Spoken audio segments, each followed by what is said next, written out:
मी राहिलो देवगड जवळच्या छोट्याशा गावातल्या टुमदार घरात, जे पूर्णपणे आंब्याच्या बागेत आहे. घराच्याच आवारात त्यांचं सुंदर मंदिर सुद्धा आहे. त्यांची वाडी इतकी सुंदर आहे की घरापेक्षा मी वाडीतच जास्त रमलो. एकदम अस्सल कोकणी थाळी खाल्ली. डोळेच बंद होत आहेत खीर खाल्ल्यावरती. हे इतकं सुंदर गाव आहे की झाडांमधून इथे घरं शोधावी लागतात. मी बघितला इथूनच जवळ असणारा आणि फारसा परिचित नसलेला समुद्राचा संगम पॉइंट, बाबो, जिथे एकाच ठिकाणी तुम्ही नदीकाठ आणि समुद्र किनारा या दोन्हीचा आनंद घेऊ शकता. तर हा इतका ऑथेंटिक होमस्टे एकदम बजेटमध्ये. त्यामुळे हे गाव कोणतं, घराचं बुकिंग, संगम पॉइंट, सगळी माहिती अगदी व्यवस्थित सांगणार आहे. त्यासाठी व्हिडिओ शेवटपर्यंत बघावाच लागेल ना, त्याशिवाय कसं कळेल.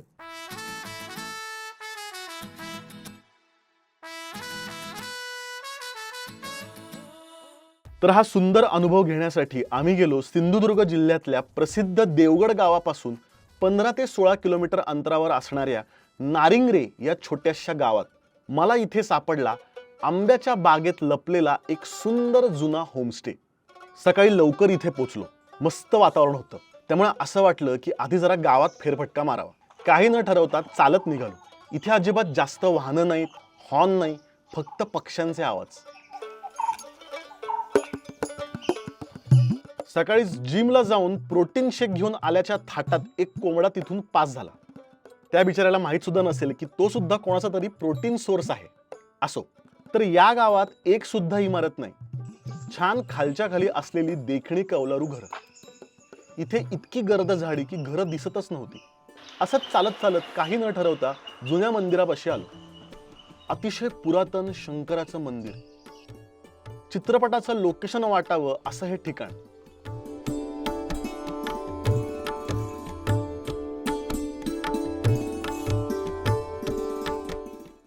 संपूर्ण लाकडाचं नक्षीकाम, आतमध्ये कोनाडे, खुंट्या, म्हणजे घरामध्येच मंदिर आहे असं वाटावं. कायम लक्षात राहील असं हे सुंदर मंदिर. तर मी राहतोय देवगड जवळच्या एका छोट्या गावात आणि थेट आमराईमध्ये. म्हणजे आजूबाजूला सगळी आंब्याची झाडं आहेत आणि ती सुद्धा हापूसची. आणि हा बंगल्याची छोटीशी टूर मी तुम्हाला देतो. कोणाच्या तरी तुम्ही घरी राहताय, इतकं असं साधं आणि घरगुती फील आहे कम्प्लिटली. तर हा आहे हॉल. 2 BHK बंगलो आहे आणि हॉलमध्ये पण बाहेर झोपण्याची व्यवस्था आहे जर जास्तीची माणसं असतील तर. त्यामुळे 8 ते 10 लोक आरामात राहू शकतात. इथेच छानपैकी डायनिंग एरिया आहे. यांच्या 2 बेडरूम आहेत. पहिली आहे ही, जिथे एक्स्ट्रा बेड त्यांनी दिलाय, परत जास्त लोक असतील तर त्यांची सोय होऊ शकते. आणि याच्या समोरच दुसरी बेडरूम आहे. फक्त एकच गोष्ट, अटॅच टॉयलेट बाथरूम नाहीये दोन्ही खोल्यांना, दोन्ही बेडरूम्सना. संपूर्ण बंगल्याचं अटॅच टॉयलेट कॉमन आहे आणि ते बाहेर किचनच्या बाजूला आहे. आणि किचन आहे यांचं पूर्णपणे इक्विप्ड किचन आहे, ज्यामध्ये चहा, कॉफी, तुम्ही काही गोष्टी बाहेरनं आणल्यात तर तुम्ही बनवून खाऊ शकता. आता बंगला हा खूप साधा आणि छान आहे. जी खरी गंमत बाहेर आहे. मी तुम्हाला बाहेरची पूर्णपणे यांची बाग किंवा आमराई दाखवतो. चला. घराच्या मागे यांची सुंदर वाडी आहे. मी तुम्हाला म्हणलं तसं घरापेक्षा यांची वाडीच फार सुंदर आहे. सकाळी लवकर आणि संध्याकाळी फारच छान वातावरण असतं. दणदणीत जेवून या हॅमॉकवर जी गाढ झोप लागते ती कुठल्या AC रूम मध्ये सुद्धा लागणार नाही. आणि बेस्ट गोष्ट म्हणजे हौद.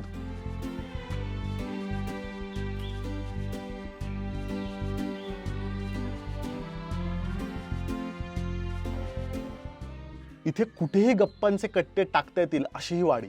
इथे आम्ही पैसे देऊन राहिलो होतो, त्यामुळे किती पैसे हे व्हिडिओच्या शेवटी सांगीन आणि बुकिंगची लिंक सुद्धा डिस्क्रिप्शन मध्ये देईन. मी घराच्या वाडीत रमलो असताना घरात मात्र जेवणाची जय्यत तयारी चालू झाली होती. इथे तुम्हाला व्हेज किंवा नॉनव्हेज ऑर्डर प्रमाणे मिळतं. मी साधी घरगुती व्हेज थाळी सांगितली होती. घर सांभाळणाऱ्या काकू तुम्हाला हवं ते बनवून देतात. दर प्रति थाळी 200 रुपयांपासून पुढे आहे. फिश किंवा चिकन थाळी सुद्धा मिळू शकते. आणि म्हणून एकदम कोकणी बेत आपण इथे सांगितलेला आहे, ज्यामध्ये आहे ऑफकोर्स काजूची उसळ. इथे आहे मुळ्याची भाजी. जनरली मुळ्याची पालाभाजी फार ठिकाणी मिळत नाही आणि त्या म्हणल्या की आम्ही खूप छान बनवतो, म्हणून मग आपण मुळ्याची भाजी सांगितलेली आहे. काकडी आणि टोमॅटोची कोशिंबीर आहे, कांदा, काकडी, टोमॅटो. वरण आहे. तांदळाची खीर आहे, कारण मोदक आपण खूप ठिकाणी खाल्ले होते, त्यामुळे असं वाटलं की तांदळाची खीर घ्यावी. सोलकढी आहे आणि भात आहे. तर आपण लगेचच खायला सुरुवात करूयात. वाह! काजूची उसळ. लुसलुशीत काजू, अप्रतिम चव आहे. परत खूप घरातली आजी कशी बनवते, एकदम अशी पारंपरिक रेसिपी दिसते. मसाले सुद्धा अगदी घरचेच दिसतात. खोबऱ्याची जी काही चव येते, खोबरं आणि काजू, फार सुरेख. आता मुळ्याची भाजी आपण ट्राय करूयात. सुरेख. जनरली मुळ्याचा वास जो असतो ना, तो सहन होत नाही बऱ्याच लोकांना, पण हा म्हणजे असं काय म्हणतात त्याला, सुखावं आहे, असं काही खूप जास्त असं तुरटकडे जात नाहीये ते. छान ती एन्जॉय करता येते भाजी, अशी आहे. आणि आता स्टार पदार्थ म्हणजे तांदळाची खीर. आपण ती खीर खाऊन बघूयात. डोळेच बंद होत आहेत खीर खाल्ल्यावरती. जनरली तांदळाची खीर खूप पातळ असते, पण यांची अशी दाट आहे. आणि परत इथे कळत नाही यार, तांदूळच यांचा प्रत्येकाचा वेगळा आहे. आमच्या तांदळाचा एक वेगळा सुवास आहे, तो त्या खिरीला पण लागलाय. आणि वेलची आहे हलकीशी, त्याच्यामध्ये काजू पण घातलेले आहेत, खोबरं पण आहे त्याच्यामध्ये, फार सुरेख चव आहे. त्याच्यावरनं मला असं वाटतं की मोदक पण इथला खूप भारी असेल असं वाटतंय. ओव्हरऑल अरे सोलकढी राहिली. सोलकढीवरनं कळतं ऍक्च्युली की किती अस्सल कोकणी चव आहे ते. जबरदस्त आहे सोलकढी, जबरदस्त आहे. प्रत्येक पदार्थाची चव अप्रतिम आहे, अस्सल आहे, एकदम घरगुती आहे. त्यामुळे जर तुम्हाला असं निवांत नाही का राहायचं असेल, इथे काहीच न करता फक्त चालायचंय आणि छान कोकणी पदार्थांचा आनंद घ्यायचा आहे, तर नक्की मी रेकमेंड करेन. आता मला जेवणावर कॉन्सन्ट्रेट करू दे. मी जेवून झोप काढेपर्यंत तुम्हाला एक छोटंसं काम करायचं, ते म्हणजे सबस्क्राईब करायचं. तुम्ही फक्त व्हिडिओ बघता आणि सबस्क्राईब करत नाही. पटकन सबस्क्राईब करा, म्हणजे तुमच्या पण नशिबाला हे असं छान छान अन्नपदार्थ येतील. ओके. जोरदार जेवण झाल्यावर घरासमोरच त्यांची आमराई बघण्यासाठी गेलो. आम्ही इथे मार्च एंडच्या सुमारास गेलो होतो, त्यामुळे झाडावरचे हापूस अजून बाल्यावस्थेतच होते. अच्छा, मग असंच जावं लागतं दरवेळेस? वरती. अच्छा, इथनं चढून का? हो सर. मग त्याला असं हे नाहीच आहे का गेट? असं काय ते पण ती काजू खाली अशी पडली आहे, हा, अच्छा, त्यामुळे वाट नाहीये. छान आहे पण हे हवा. हा, ही काय इथे कैरी आहे बघा. कुठे? हे काय समोर, हे बघा, हे बघा बाजूला, इथे समोर, हे बघा मधी. नाही, मग ही जी आहे ना, ही मोठी होणार का आता 2 हा महिन्यात? मोठी होणार ती. हा, हो. किती मोठी होणार साधारण? एवढी एवढी तरी? नाही एवढं मोठं, एवढं फळ होणार ते. आणि हा हापूसच आहे? हापूसच आहे. हापूसच आहे. हो, त्याचा शेप पण हापूस सारखा आहे, मिनिएचर हापूस आहे. हा, हापूस. का हो, म्हणजे इथल्याच हापूसला एवढी चव काय आहे? म्हणजे काय कारण आहे का तसं काही? हे कसं आहे, हे इथले जे हापूस आहे, देवगड हापूस कोकण मधला ना, हा, हा प्रसिद्ध म्हणून हा जातो आणि इथला सेंद्रिय खताचा वापर केला जातो जास्ती. पहिली पेटी परदेशात जाते ना? होय होय. कितीला जाते हो पहिली पेटी? पहिली पेटी 700 डझन, 700 रुपये, 60,000 डझन गेली पहिली. 7,000 डझन? हा, 7,000 रुपये डझन. बाई, सोने का भाव. हा, ते असं म्हणतात की ही जी कातळ आहे ना, हा. त्याच्यावर त्या हिटमुळे त्यांना जास्त चांगले पिकतात असं काही? हो, म्हणजे कातळ भाग जो ओपन भाग असतो ना असा, हा, झाडेशिवाय हा. त्याला लवकर फळ झाडे लवकर होते. हा, फळं चांगले येतात जमिनीवर ना, आणि ते ऊन कायम असतं ना, बरोबर. त्यामुळे आंबाव लवकर तयार होतो. सुरेख. म्हणजे मी प्रेमात आहे हापूसच्या. म्हणजे एकदा हापूसची चव लागली की दुसरा कुठला आंबा आवडतच नाही. आणि ते मला खूप भारी वाटतंय की देवगड हापूस, हा, हा. तर सगळीकडेच देवगड हापूस हो, म्हणतात. देवगड त्यातला खरा कुठला काय काय देवगड? ठिकाणी कसं आहे माहितीये, ते आता सावंतवाडी इकडे ना, हा, ह्याच्यापासून सांगलीपासून या आंबे दुपरीकडे विकतात. म्हणजे कसे त्या लोकांना तिकडचे आंबे असतात ना, बॉक्स इकडेच वापरतात. बरोबर. हो, देवगड हापूस देवगड म्हणून. हापूस म्हणून. आणि कसे लोकांना माहित नसतं म्हणून हापूस म्हणून घेतात. तसं आहे ते. पण बघून समजू शकतो की हा देवगड हापूस. हापूस तसं काय? आंबा वास चांगला वास. सुगंध येतो. हम्म. असं आहे ते.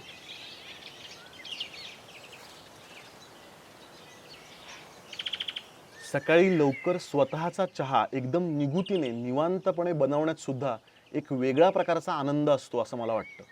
कोकणातली सकाळ कधीच मिस करायची नाही. म्हणजे आपण ट्रिपला आलेलो असतो, त्यामुळे असं होतं की जरा निवांत जास्त वेळ झोपूयात, तर दुपारी झोप काढा. पण सकाळी जे वातावरण असतं ना, एकदम गारवा असतो हवेमध्ये, हा, आणि वेगळाच ऑक्सिजन मिळतो असं मला वाटतं. आज जरा नारिंगरेचा आजूबाजूचा भाग एक्सप्लोर करूयात असं वाटलं. खरं तर इथून प्रसिद्ध कुणकेश्वर आणि देवगड जवळ आहे, पण मला वेगळी ठिकाणं बघायची होती. नाश्ता होमस्टेमध्ये न करता तिथून जवळच्या कुठल्या तरी गावात करू म्हणून ड्राईव्हसाठी आम्ही निघालो. तिथूनच 10 मिनिटाच्या अंतरावर मिडभाव नावाचं गाव आहे. हे गाव सुद्धा किती देखणं आहे. तिथे आम्ही नाश्त्यासाठी गेलो. तिथे एक प्रसिद्ध हॉटेल आहे ज्याचं नाव आहे जानकी. भारी आहे का कोणी? काय खायला आता? मिसळपाव तयार आहे आणि अजून मिसळपाव आणि कटवडा, घावन चटणी पण आहे. क्या बात आहे. म्हणजे याला म्हणतात हॉटेल आणि लोकेशन. जबरदस्त आहे. समोर कौलारू घर आहेत आणि इथे मागेच वाडी आहे त्यांची. हे आहे जानकी हॉटेल, जे आहे मिठबाव मध्ये. शुद्ध शाकाहारी हॉटेल आहे. इथे थाळी सुद्धा मिळते. पण म्हणलं ब्रेकफास्ट मध्ये काय तर मिसळ पाव नाही का, आणि आपल्याला कोकणी मिसळ आवडतेच.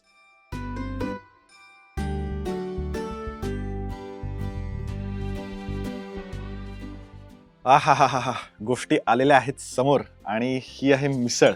तर मिसळमध्ये उसळ कोणती आपण बघूयात, कारण कोकणामध्ये उसळ वेगवेगळ्या असतात प्रत्येक मिसळमध्ये. तर याच्यामध्ये आहे एक काळ्या वाटाण्याची उसळ आहे याच्यामध्ये, आणि फरसाण आहे, कांदा, टोमॅटो, शेव. हा सुरेख, माइल्ड आहे, असं तिखट नाहीये, चविष्ट आहे. बरं याच्यामध्ये वाटाण्याची पण उसळ आहे त्यामुळे, आणि फरसाण छान आहे, कमी प्रमाणात आहे. उसळच भरपूर आहे आणि सोबत त्यांनी सॅम्पल पण दिलेला आहे. सॅम्पल, रस्सा, कट तुम्ही म्हणाल तसं. आता आपण कटवडा ट्राय करूयात. कोकणात आता मिसळ सोबतच कटवड्याचा सुद्धा मी खूप मोठा फॅन झालेलो आहे. प्रत्येक ठिकाणी आपल्याला कटवडा खूप भारी मिळालेला आहे. आचऱ्यामध्ये असेल, कणकवलीला असेल.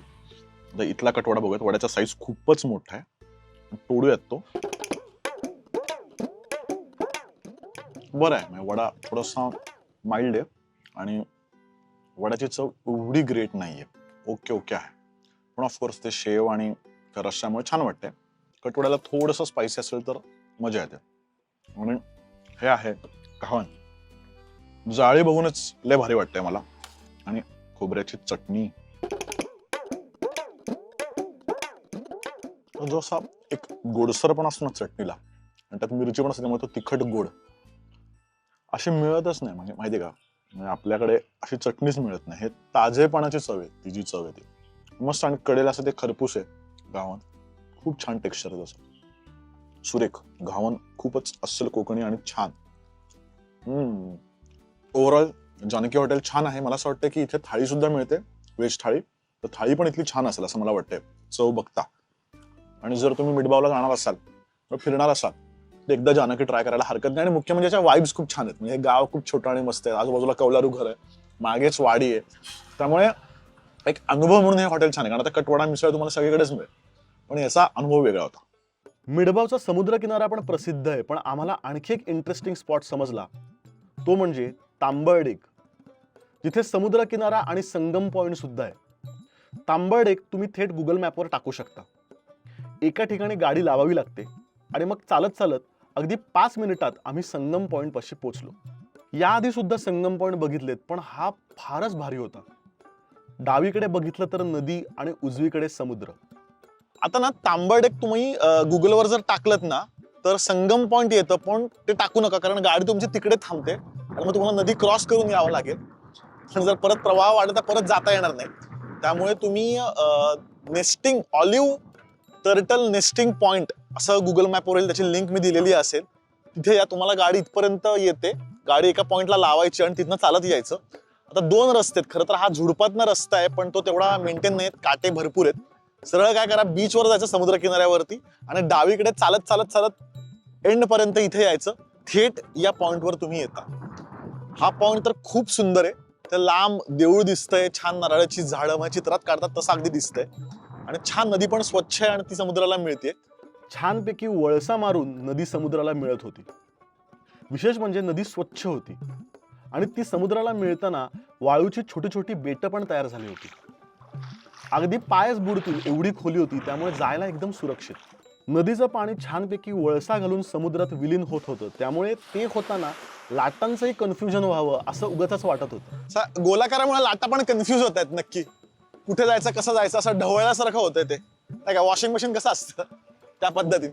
हे असं ठिकाण आहे जिथे तुम्हाला निवांत समुद्र किनाऱ्याचा आनंद घेता येईल आणि त्याचबरोबर अथांग पसरलेल्या समुद्राचा सुद्धा. संगम पॉइंट आणि समुद्र किनारा अगदी चालत चालत 5 मिनिटांच्या अंतरावरती आहे. एक नंबर स्पॉट आहे. मला हा खूप आवडलाय. म्हणजे समुद्र किनारा तर छान आहेच, पण हे जे असं गोल आहे ना छान, म्हणजे भाऊ इथे दोन्ही गोष्टीचा आनंद आहे, 2 in 1. जर तुम्हाला असं छान निवांत नदीचा आनंद घ्यायचा आहे तर तुमच्या उजवीकडे, आणि जर समुद्राचा आनंद घ्यायचा आहे तर तुमच्या डावीकडे. म्हणजे दोन्ही वेगवेगळ्या प्रकारच्या कविता जर तुम्हाला फुरायच्या असतील तर इथे येऊ शकता. संगम पॉइंटला लागूनच आहे दूरवर पसरलेला समुद्रकिनारा, जो तांबरडेक समुद्रकिनारा म्हणूनच ओळखला जातो. एकदम पांढरी शुभ्र रेती. संध्याकाळच्या वेळी फक्त आम्ही तिथे होतो आणि बाकी कोणीही नव्हतं. पाण्यात जाण्यासाठी सुद्धा तसा सुरक्षित किनारा वाटला. त्यामुळे कुटुंबासाठी हे ठिकाण उत्तम आहे. त्यामुळे सनसेटसाठी नक्की इथे जा. पण खूप कळकळीची विनंती आहे की इथे एक कण सुद्धा कचरा टाकू नका. ही आपली जबाबदारी. आपलं कोकण आपणच स्वच्छ ठेवलं पाहिजे. जबरदस्त स्पॉट आहे हा. म्हणजे हा काय मला लक्षात राहील माहितीये का. म्हणजे ज्या पद्धतीने आम्ही आत आलो, रस्ता कच्चा होता, मी एक्सपेक्ट पण केलं नव्हतं की इतका सुंदर स्पॉट असेल. पण नक्की तांबरडेकला या. आणि नारिंगरेक गाव तर आपल्याला लई आवडलं. म्हणजे कोकणात तर असे रत्न आहेत छुपी असं मला वाटतं. इतकी छोटी छोटी आणि सुंदर गावं आहेत. आणि मी तुम्हाला म्हटलं होतं की त्याचे होमस्टेचे चार्जेस, तर ज्या होमस्टेमध्ये आम्ही राहिलो होतो नारिंगरेचा, तर त्याची लिंक मी खाली दिली असेल, तुम्ही थेट कॉन्टॅक्ट करू शकता. अजिबात पेड प्रमोशन नाहीये. पेड असेल तर मी कधीही तोंडावर सांगतो तुम्हाला. आम्ही पैसे देऊन तिथे राहिलो होतो. आणि चांगला होमस्टे, खूप साध्या पद्धतीचा आणि टिपिकल. जर तुम्हाला गावात राहण्याचा फील घ्यायचा असेल तर चांगला आहे. साधारण 5 ते 6 लोकांसाठी 5,000 रुपये आहे संपूर्ण घराचे, ज्यामध्ये फूड इन्क्लूड नाही. म्हणजे राहण्याचे साधारण 800 ते 1000 रुपये होतात. 8 ते 12 लोकांचा ग्रुप तिथे राहू शकतो. 2 BHK आहे. कॉमन टॉयलेट आहे सगळ्यांसाठी. आणि छान होतं. नक्कीच मला आवडलं ते. त्यामुळे मी तुम्हाला पण नक्कीच रेकमेंड करीन. पण परत सांगेन की खूपच साध्या पद्धतीचं आहे. आणि नारिंगरेक गाव, इथे आजूबाजूला फिरणं, म्हणजे मला असं वाटतं की इथेच फक्त एक आठवडाभर फिरलं पाहिजे. इतक्या छान छान गोष्टी आहेत. हा म्हणजे कोकण केवढ्या गोष्टी आपल्याला देत आहे असं मला वाटतं. आणि भाग आपले कमी पडत आहेत. तर तुमच्याकडे काही इंटरेस्टिंग स्पॉट असेल तर मला नक्की कमेंटमध्ये सांगा. असेच आपण कोकणाचे, खाण्याचे आणि फिरण्याचे व्हिडिओज घेऊन येत राहू. परत भेटूयात पुढच्या बुधवारी. तोपर्यंत हॅपी जर्नी.